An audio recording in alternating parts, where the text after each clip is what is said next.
পৃথিবীতে একজন মানুষই শুধু জানতেন যে তিনি পৃথিবীতে কতদিন বাঁচবেন, সেটা হচ্ছে সাইয়েদনা আদম আলাইহিস সালাম। ওনাকে বলে দেওয়া হয়েছিল উমরুকা আলফু সানা, তুমি পৃথিবীতে বাঁচবে 1000 বছর।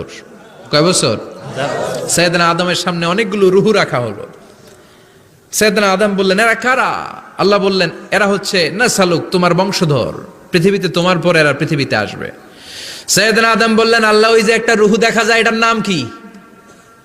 আল্লাহ বললেন, হাদা ইবনুকা দাউদ, এটা তোমার ছেলে দাউদ, সে দুনিয়াতে নবী হয়ে আসবে, তার ছেলে সুলাইমানও নবী হয়ে আসবে।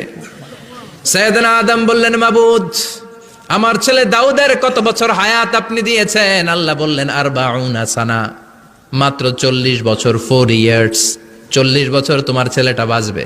ও আল্লাহ, আমি বাঁচবো কয় বছর? তুমি বাঁচবা 1000 বছর। সুবহানাল্লাহ।